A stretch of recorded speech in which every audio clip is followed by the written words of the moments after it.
Poslušate Dan pred koncertom. Pred koncerti simfonikov v ciklu Kromatika se posvetimo eni od skladb sporeda in pogledamo v njeno ozadje. Drugi koncertni večer bo zaznamovala tudi španska glasba.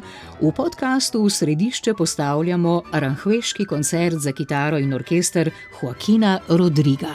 O značilnostih, o priljubljenosti tega znamenitega koncerta in glasbenih vplivih v njem sem se pogovarjal s kitaristom Makom Grgičem. Concerto Aranjuez je v principu edini zimzeleni koncert za kitaro in orkester.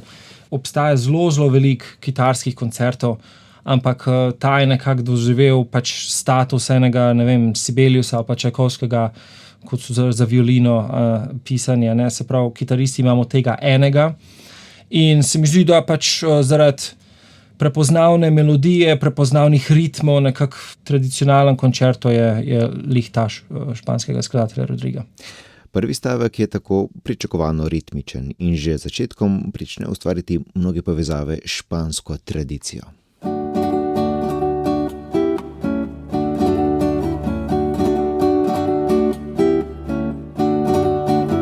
Prvi stavek je popularen, po mojem, lih zaradi tega kvazi flamenko fila, ritmika je narejena po smislu bulerías, v 12-metričnem smislu in to plus tačno brenkanje oziroma razgadi, če smo bolj tehnični, nekako ljudem zelo hitro se dopade, zaradi tega, ker poznajo to kot tisto res špansko zadevo, ki jo slišimo kadarkoli vidimo kitaro in vidimo nekaj španskega. Se pravi, to je zelo tako ena na ena prepoznavna karakteristika. Ne?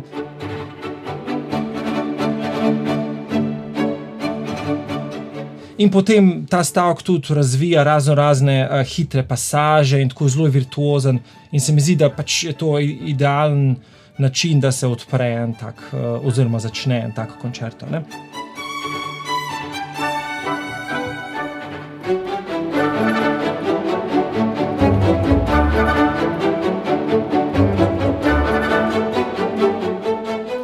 Rodrigo se je navezoval na različne vplive, na glasbo za strunske instrumente 16. stoletja, na različne ljudske tradicije, glasbo svoje rodne Valencije, katalonsko glasbo in na ljudske pesmi. Vse to pa je združil z oblikami zahodne skladateljske prakse in zato je tudi flamenko-kitarska tradicija tu prilagojena klasični glasbi. Sigurno je prilagojena verzija, zaradi tega, ker ta koncerto je pisan za klasično kitaro, bil napisan za poznanega klasičnega kitarista Regina Sáenz de la Masa, ampak ima karakteristike, ki so zelo prisotne v flamenku. Se pravi, kaj se ponavadi zgodi, če recimo nekdo ala Paco de Lucía ali pa kakšen drug flamenko kitarist povzame ta koncerto, da ga majčkeno prilagodijo. Se pravi, zvokovno postane malo bolj perkusiven, klasična kitara ima bolj tak zaokrožen zvok, flamenko kitara majčkeno bolj poka, in nekako spominja kot na nek ta palma, topotanje z stopali po tleh.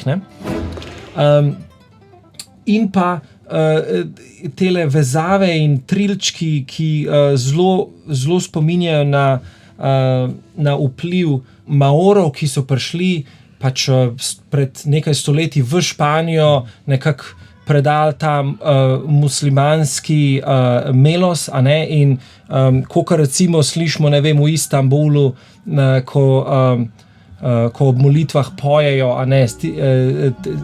grleno in z veliko takimi vibracijami.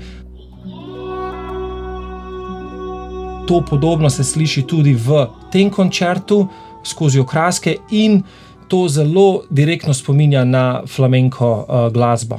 Ta flamenko glasba je direkten povzem nekega takega melosa. Če lahko ritem flamenka, kot ga prilagojenega za klasično izvedbo, slišimo v prvem stavku, najdemo tudi v severnoafriški glasbi, pa je islamski kulturni vpliv še nekoliko bolj jasen v pevski tradiciji cante hondo, značilni za andaluzijsko tradicionalno glasbo. In to čustveno petje je vplivalo zlasti na počasni srednji stavek aranjueškega koncerta. Drugi stavek ima tudi eno tako lepo, tragično zgodbo. Gre za opis nekega dojemanja in pa sprejemanja Rodrigovega nerojenega otroka, ne, se pravi, skladatelj gre skozi neko izjemno žalost, pa potem jezo, pa potem neko sprejetje na koncu, ne, in se čuti ta lok skozi cel stavek, ne, kako se skladatelj bori s čustvi. In to enostavno zelo, se mi zdi, se zlahka približa poslušalcu.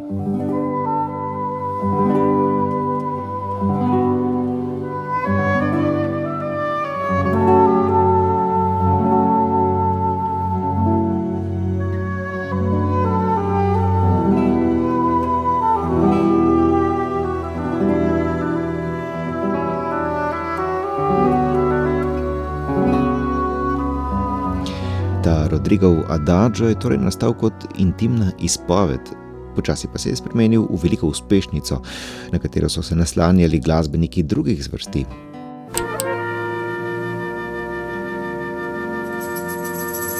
Najprej jazzovski kot Miles Davis na plošči Sketches of Spain.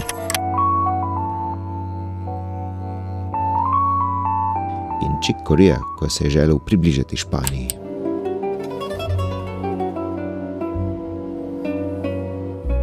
Zakaj so pop skladbe toliko prepoznavne? Zaradi pevnosti melodij, ki se jih hitro zapomnimo, a ne? In če pogledamo na splošno klasično glasbo, obstajajo skladbe, ki imajo te pevne melodije, ki se jih zelo hitro zapomnimo, ki jih prepoznamo in k njim gravitiramo, pa tiste, ki mogoče nimajo tega toliko, ne? No, ta Rodrigo Concerto, Aranjuez, ima mogoče najbolj poznano melodijo kadarkoli napisano za klasično kitaro, in to je ta, ki odpre drugi stavek, a ne?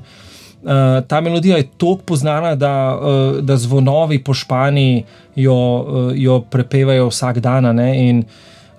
In pač enostavno se sliši povsod po svetu, ne?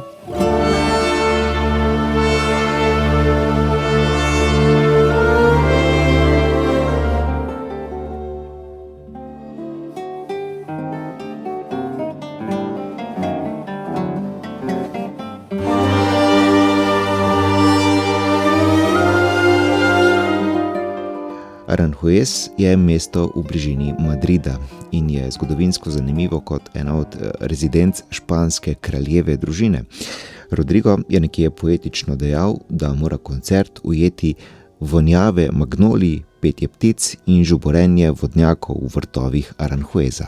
Tretji stavek je pa tako mečkan, ima feeling kot en sprehod po recimo temu mestecu Aranjuez, ki je sicer zelo lepo, a ne? In tudi zgodba kot takšna celega koncerta v principu prikazuje ta tretji stavek kot sprehod moža in žene skladatelja in njegove žene pač skozi te lepe vrtove, ne? In metrika je taka mečkan bolj angularna in zelo veliki dialoga med orkestrom in kitaristom, solistom, in se mi zdi nekako tako zelo en tak prikupen tretji stavek, še posebej glede na to, da so tretji stavki v koncertih ponovadi tako mečkan nerazviti, se mi zdi ta dokaj dober razdelan in zelo fino zaključi kompletno zadevo.